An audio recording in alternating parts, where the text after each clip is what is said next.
LDF നേതാവ് EP ജയരാജന്റെ ആത്മകഥാ വിവാദത്തിൽ വിശദീകരണവുമായി DC ബുക്സ്. കരാർ ഇല്ല EP ജയരാജനുമായി എന്ന DC രവി മൊഴി നൽകിയെന്ന വാർത്ത അടിസ്ഥാനരഹിതമാണെന്നും നടപടിക്രമങ്ങൾ പാലിച്ച് മാത്രമേ പുസ്തകങ്ങൾ പ്രസിദ്ധീകരിക്കൂവെന്നും DC ബുക്സ് അറിയിച്ചു.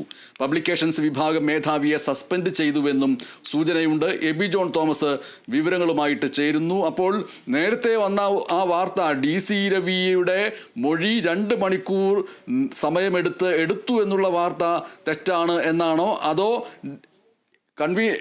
LDFിന്റെ മുൻ കൺവീനറുമായി EP ജയരാജനുമായി കരാർ ഉണ്ടായിരുന്നില്ല എന്നുള്ള മൊഴി നൽകിയില്ല എന്നാണോ?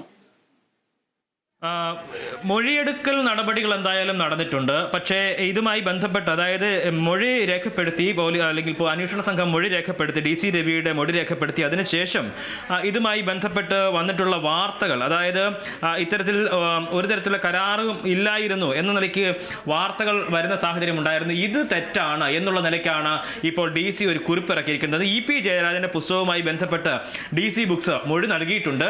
പക്ഷേ ഇതുമായി ബന്ധപ്പെട്ട് ചില മാധ്യമങ്ങളിലൂടെ ഇപ്പോൾ വരുന്ന വാർത്തകൾ അടിസ്ഥാനരഹിതമാണ്, അത് ആശയക്കുഴപ്പം സൃഷ്ടിക്കുന്നതുമാണ്. നടപടിക്രമങ്ങൾ പാലിച്ചുകൊണ്ട് മാത്രമേ DC ബുക്സ് പുസ്തകങ്ങൾ പ്രസിദ്ധീകരിക്കാറുള്ളൂ. അന്വേഷണം നടക്കുന്ന ഘട്ടത്തിൽ ഇത്തരത്തിലുള്ള അഭിപ്രായ പ്രകടനം അനുചിതമാണ് എന്നുള്ള ഒരു 5-6 വരിയിൽ ഉൾക്കൊള്ളുന്ന ഒരു വിശദീകരണ കുറിപ്പാണ് DC ഇപ്പോൾ പുറത്തിറക്കിയിരിക്കുന്നത്. പക്ഷേ ഇതുമായി ബന്ധപ്പെട്ട് സർക്കാരിനും ഏതാണ്ട് LDFനും ഒക്കെ തന്നെ വലിയ രീതിയിൽ തലവേദന സൃഷ്ടിക്കുന്ന ഒന്നായിരുന്നു പരിപ്പുവടയും കട്ടൻ ചായയും ഒരു കമ്മ്യൂണിസ്റ്റ് ജീവിതം എന്നുള്ള പുസ്തകം പുറത്തു വരുന്നു. അതിലേതെന്ന് സൂചിപ്പിക്കുന്ന തരത്തിലേക്കുള്ള ചില സംഗതികളൊക്കെ തന്നെ പുറത്തു വരികയും അത് തെരഞ്ഞെടുപ്പിന്റെ വോട്ടെടുപ്പിന്റെ ദിവസം തന്നെ കൃത്യമായി അത് പുറത്തു വരികയും ഒക്കെ ചെയ്ത സംഭവം വലിയ രീതിയിൽ സർക്കാരിനെ, LDFനെ, CPMനെ, EP ജയരാജനെ ഒക്കെ തന്നെയും വലിയ രീതിയിൽ പ്രതിക്കൂട്ടിൽ നിർത്തുന്ന, പ്രതിരോധത്തിലാക്കുന്ന ഒരു സംഭവമായിരുന്നു. ഇതിനെ തുടർന്ന് DCയുടെ ക്രെഡിബിലിറ്റി തന്നെ ചോദ്യം ചെയ്യുന്ന നിലയ്ക്ക് വലിയ രീതിയിലുള്ള സംഭവങ്ങളുണ്ടായി. സോഷ്യൽ മീഡിയയിലൊക്കെ തന്നെയും വലിയ രീതിയിൽ DC ബുക്സിനെതിരെ ശക്തമായിട്ടുള്ള വിമർശനങ്ങൾ, പ്രതിഷേധങ്ങളൊക്കെ തന്നെ ഉയർന്ന സാഹചര്യം ഉണ്ടായിരുന്നു. കരാറില്ലാതെ എങ്ങനെയാണ് ഇത്തരത്തിലുള്ള സംഭവങ്ങൾ ഉണ്ടാകുന്നത്, അല്ലെങ്കിൽ കരാറില്ലെങ്കിൽ പിന്നെ എന്തിനാണ് ഇത്തരം സംഭവങ്ങൾ പുറത്തുവിട്ടത് തുടങ്ങിയിട്ടുള്ള ചോദ്യങ്ങളാണ് DC ബുക്സിനെതിരെ എന്തായാലും ഉയർന്നിരുന്നത്. എന്തായാലും അതിനൊക്കെ കൂടി ഈ സംഭവത്തിന്റെ പശ്ചാത്തലത്തിന്റെ ഗൗരവം മനസ്സിലാക്കിക്കൊണ്ട് തന്നെയാണ് DCയെ ചോദ്യം ചെയ്തുകൊണ്ട് അതിന്റെ വിവരങ്ങൾ തേടുക എന്നുള്ള നിലയിലേക്ക് അന്വേഷണ സംഘം എത്തുകയും ചെയ്തിരുന്നത്. ഇതുമായി ബന്ധപ്പെട്ടാണ് ഇന്നിപ്പോൾ കോട്ടയം DYSP KG അനീഷ് മൊഴി രേഖപ്പെടുത്താൻ വേണ്ടി എത്തുകയും 2 മണിക്കൂറോളം നീളുന്ന ചോദ്യം ചെയ്യലിലൂടെ മൊഴി രേഖപ്പെടുത്തുകയും ചെയ്തത്. മൊഴിയെടുക്കാൻ 2 മണിക്കൂറാണ് സമയമെടുത്തത് എന്നുള്ളതാണ് വ്യക്തമാകുന്ന വിവരം. കരാർ ഉണ്ടായിരുന്നില്ല എന്ന് DC ബുക്സ് ജീവനക്കാരും EP ജയരാജനും നേരത്തെ തന്നെ മൊഴി നൽകുന്ന ഒരു സാഹചര്യം ഉണ്ടായിരുന്നു. ഇതിന്റെയൊക്കെ പശ്ചാത്തലത്തിലാണ് അത്തരത്തിലുള്ള ചോദ്യം ചെയ്യലിലേക്ക് പോകുന്നത്. അന്വേഷണ ചുമതലയുള്ള കോട്ടയം ജില്ലാ പോലീസ് മേധാവി ഷാഹുൽ ഹമീദ് അന്വേഷണ റിപ്പോർട്ട് DGPക്ക് സമർപ്പിക്കും എന്നുള്ളതായിരുന്നു ആ ഘട്ടത്തിൽ ഉണ്ടായിട്ടുള്ള വാർത്തകൾ എന്ന് പറയുന്നത്. ഇത്തരത്തിൽ കരാറില്ല എന്ന നിലയ്ക്ക്, അല്ലെങ്കിൽ കരാറില്ലാതെയാണ് ആ പുസ്തകം തയ്യാറാക്കുന്നതിനുള്ള നടപടിക്രമങ്ങൾ ആരംഭിച്ചിരുന്നത് എന്നുള്ളതിനെ കുറിച്ചാണ് ഇപ്പോൾ DCയുടെ വിശദീകരണത്തിൽ നമുക്ക് വ്യക്തമാകുന്നത്. പക്ഷേ ആദ്യഘട്ടത്തിൽ DC പറഞ്ഞിരുന്ന ആ നിലപാടിൽ തന്നെ അവർ ഉറച്ചു നിൽക്കുന്നു. കരാർ, ഒരു പുസ്തകം തയ്യാറാക്കുന്ന ഘട്ടത്തിൽ കൃത്യമായ രീതിയിൽ അതിന് ഒരു നടപടിക്രമമുണ്ട്. അതെല്ലാം പാലിച്ച് മാത്രമേ DC ബുക്സ് നടപടിക്രമങ്ങൾ അല്ലെങ്കിൽ ഒരു പുസ്തകം പ്രസിദ്ധീകരിക്കൂ എന്നുള്ള ഒരു കാര്യം അടിവരയിട്ട് പറയുമ്പോൾ ഈ പുസ്തകത്തിൻ്റെതെന്ന് പറയുന്ന രീതിയിൽ പുറത്തു വന്നിരിക്കുന്ന കാര്യങ്ങൾ അത് കൃത്യമായ രീതിയിൽ ഒരു കരാർ ഉണ്ടായിട്ടുണ്ട്, അല്ലെങ്കിൽ അതിന് വാക്കാലെങ്കിലും ഒരു ഉറപ്പ് ലഭിച്ചിട്ടുണ്ട് എന്നുള്ള നിലയ്ക്കാണ് കാര്യങ്ങളൊക്കെ തന്നെ നിലനിൽക്കുന്നത്. ആ നിലയ്ക്കുള്ള നടപടികളിലേക്ക്, അല്ലെങ്കിൽ ഇതുമായി ബന്ധപ്പെട്ട് ഇതിനെ കൂടുതൽ ഉറപ്പിക്കുന്ന നിലയ്ക്കുള്ള ചില കാര്യങ്ങൾ കൂടി ഈ ഘട്ടത്തിൽ പുറത്തു വരുന്നുണ്ട്. ഇതുമായി ബന്ധപ്പെട്ട് ഇപ്പോൾ ഒരു ഉദ്യോഗസ്ഥനെ DC ബുക്സ് പുറത്താക്കിയിരിക്കുന്നു എന്ന നിലയ്ക്കുള്ള വാർത്തകൾ കൂടി ഈ ഘട്ടത്തിൽ പുറത്തു വരുന്നു. DC ബുക്സിൽ അച്ചടക്ക നടപടി ഇതുമായി ബന്ധപ്പെട്ടുണ്ടായിരിക്കുന്നതാണ്. പബ്ലിക്കേഷൻ വിഭാഗം മേധാവിയെ സസ്പെൻഡ് ചെയ്തുകൊണ്ടുള്ള നടപടി ഉണ്ടായിരിക്കുന്നു എന്നുള്ളതാണ്. പുസ്തകം പ്രസിദ്ധീകരിക്കുന്നതിൽ കരാർ നടപടികളിൽ വീഴ്ചയുണ്ടായിട്ടുണ്ട്. ഈ പുസ്തകം പ്രസിദ്ധീകരിക്കുന്നതിന് വേണ്ടി MSനെ ഉൾപ്പെടെയുള്ള ആളുകൾക്ക് അറിയാവുന്നതാണ്. DC ബുക്സ് ഒരു പുസ്തകം പ്രസിദ്ധീകരിക്കുന്ന ഘട്ടത്തിൽ ഏതെല്ലാം തരത്തിലുള്ള നടപടിക്രമങ്ങളിലൂടെയാണ് പോവുക എന്നതിനെ കുറിച്ച് അനുഭവസ്ഥനായിട്ടുള്ള ഒരാൾ കൂടിയാണ് MS. അതുകൊണ്ട് തന്നെ MSന് ഇതിനെക്കുറിച്ച് കൂടുതലായിട്ട് വിശദീകരിക്കാനും എന്തായാലും കഴിയും. എന്തായാലും ഇതുമായി ബന്ധപ്പെട്ട് ഇപ്പോൾ പബ്ലിക്കേഷൻ മേധാവിയെ പുറത്താക്കിയിരിക്കുന്നു എന്നുള്ളതാണ് ഇപ്പോൾ പുറത്തു വരുന്ന പ്രധാനപ്പെട്ട ഒരു വാർത്ത എന്ന് പറയുന്നത്. പുസ്തകം പ്രസിദ്ധീകരിക്കുന്നതിലുള്ള കരാർ തയ്യാറാക്കുകയും അതിന്റെ നടപടിക്രമങ്ങൾ മുന്നോട്ട് കൊണ്ടുപോകുന്നതിലും ഇദ്ദേഹത്തിന് വീഴ്ച സംഭവിച്ചിരിക്കുന്നു എന്നുള്ളതാണ് പ്രധാനമായും ഇതിൽ ചൂണ്ടിക്കാണിക്കുന്ന നടപടി. എന്തായാലും ഈ വാർത്തകൾ വന്നതിന് പിന്നാലെ, അതായത് DC ബുക്സ് ഇത്തരത്തിൽ മൊഴി നൽകിയിട്ടുണ്ട് എന്നതിനെ കുറിച്ച് ഒരു വാർത്ത വന്നതിന് പിന്നാലെ അതിൽ വിശദീകരണമായി DC രംഗത്ത് വരികയായിരുന്നു. ആ വിശദീകരണ കുറിപ്പിലാണ് ഇത്തരത്തിൽ പറയുന്നത്. ഈ മൊഴിയുമായി ബന്ധപ്പെട്ട്, മൊഴി രേഖപ്പെടുത്തിയതുമായി ബന്ധപ്പെട്ട് മാധ്യമങ്ങളിൽ വരുന്ന വാർത്ത തെറ്റാണ്.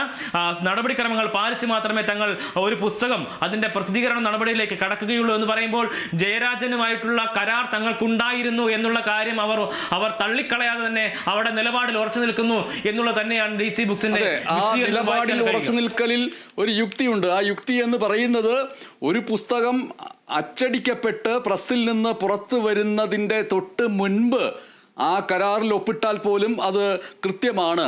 അതായത് ഒരു പുസ്തകം തയ്യാറാക്കപ്പെടുന്നു, ആ പുസ്തകം അയച്ചു കിട്ടുന്നു, അത് വായിച്ചു നോക്കുന്നു, അത് പ്രസിദ്ധീകരിക്കാൻ യോഗ്യമാണോ എന്ന് പരിശോധിക്കുന്നു. പ്രസിദ്ധീകരിക്കാൻ യോഗ്യമാണ് എന്ന് മനസ്സിലാക്കി കഴിഞ്ഞാൽ ഈ പുസ്തകം പ്രസിദ്ധീകരിക്കുന്നുണ്ട് എന്ന് എഴുത്തുകാരനോട് അല്ലെങ്കിൽ എഴുത്തുകാരിയോട് വാക്കാൽ അറിയിക്കുന്നു.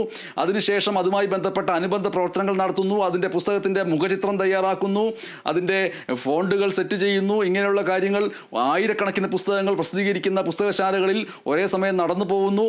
ഒപ്പം തന്നെ ആ പുസ്തകം അച്ചടിക്കാൻ പ്രസ്സിൽ കയറുന്നു. പ്രസ്സിൽ കയറി പുസ്തകം വായനക്കാരിലേക്ക് എത്തുന്നതിന് തൊട്ട് മുൻപോ മറ്റോ ആയിട്ട് എഴുത്തുകാരൻ അല്ലെങ്കിൽ എഴുത്തുകാരിക്ക് അതിൻ്റെ എഗ്രിമെൻ്റ് അയച്ചു കൊടുക്കുന്നു.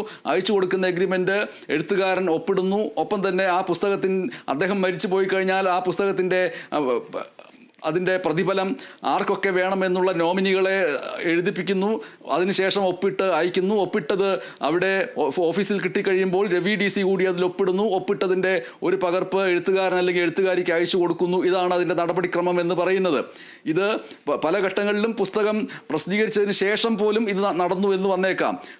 പക്ഷേ ഒരു പുസ്തകം വിവാദത്തിലേക്ക് കടക്കുന്നതോട് കൂടിയിട്ട് പിന്നീട് അതൊരു വലിയ നടപടിക്രമങ്ങൾ, ഏതാണ് ആദ്യം ചെയ്തത് പിന്നീട് ചെയ്തത് എന്നുള്ളത് കോടതിയുടെ മുന്നിലേക്ക് വരുമ്പോൾ കരാറുണ്ടോ ഇല്ലയോ എന്നുള്ളത് പ്രധാനപ്പെട്ട വിഷയമാവും.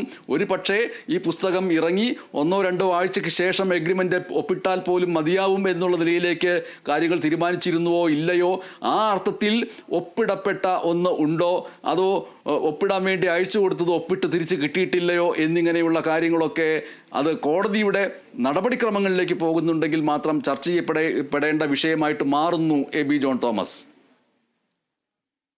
ുള്ളൊരു എഗ്രിമെന്റ് ഒരു പക്ഷേ ഉണ്ടായിരിക്കാം എന്നുള്ള നിലക്ക് തന്നെയാണ് കാര്യങ്ങൾ മുന്നോട്ട് പോകുന്നത്. ആ നിലയ്ക്കുള്ള ഒരു മറുപടിയാണ് DCയുടെ ഭാഗത്ത് നിന്നും ഉണ്ടായിരിക്കുന്നത് എന്നുള്ളതായിരുന്നു അന്വേഷണം കഴിഞ്ഞതിന് തൊട്ട് പിന്നാലെ വന്ന വാർത്തകളിൽ സൂചിപ്പിക്കപ്പെട്ടിരുന്നത്. അത്തരത്തിൽ ആ ഒരു നടപടി അതിപ്പോൾ അത് വാക്കാൽ കൊടുത്തിരിക്കുന്നതാണ്. പക്ഷേ അതൊരിക്കലും ഡോക്യുമെന്റ് ആയിട്ടുള്ളൊരു കാര്യമല്ല. അത് തന്നെയാണ് EP ജയരാജനും അന്ന് ഈ സംഭവം ഉണ്ടായി വിവാദങ്ങൾ കത്തിനിൽക്കുന്ന സമയത്ത് ആ വിവാദങ്ങളെ അപ്പാടെയും തള്ളിക്കളയാൻ EP ജയരാജന് പോലും സഹായമായത് അത്തരത്തിൽ ഒരു ഡോക്യുമെന്റ് ആയിട്ടുള്ളൊരു നടപടിയിലേക്ക് പോയിട്ടില്ല, അല്ലെങ്കിൽ ഡോക്യുമെന്റേഷൻ അതിന് നടന്നിട്ടില്ല എന്നുള്ളത് തന്നെയാണ്. ആ കാര്യം ഒരുപക്ഷെ ഇത്തരത്തിലുള്ള സംഭവങ്ങളൊക്കെ ഉണ്ടാകുമ്പോൾ സ്വാഭാവികമായും ഒരു വാക്കാൽ ഒരു ഉറപ്പ് ലഭിക്കുക, തുടർന്ന് ബാക്കി നടപടികളിലേക്ക് കടക്കുക എന്നുള്ളതൊക്കെ ആയിരിക്കുമല്ലോ സ്വാഭാവികമായിട്ടുള്ള നടപടി. അങ്ങനെ തന്നെയാണ് ഇതുമായി ബന്ധപ്പെട്ടും ഉണ്ടായിരിക്കുന്നത് എന്നുള്ളതാണ്. ആശയവിനിമയം നടത്തിയിട്ടുണ്ട്, കരാറിലെത്താൻ ധാരണയായിരുന്നു എന്നും DC മൊഴി നൽകിയിരുന്നു എന്നുള്ളതായിരുന്നു ഈ മൊഴിയിൽ അല്ലെങ്കിൽ അന്വേഷണ സംഘത്തോട് നൽകിക്കുന്ന മൊഴിയിൽ സൂചിപ്പിച്ചിരുന്നത് എന്നുള്ളതാണ്. അവിടെയാണ് ഇത്തരത്തിൽ അതിനെ ഒരു വിശദീകരണ കുറിപ്പുമായി DC രംഗത്ത് വരുന്ന സാഹചര്യം ഉണ്ടായത്. എന്തായാലും DC ഈ ഒരു വിഷയത്തിൽ പ്രതിരോധത്തിലായിട്ടുണ്ട് എന്നുള്ള തർക്കമില്ല. കാരണം അത് അന്ന് ഈ സംഭവം നിഷേധിക്കുന്ന സാഹചര്യം EP ജയരാജന്റെ ഭാഗത്തു നിന്നുണ്ടാകുമ്പോൾ സാങ്കേതികമായും ആ നിലയ്ക്ക് തന്നെ നിഷേധിക്കാനുള്ള സാഹചര്യമുണ്ട്.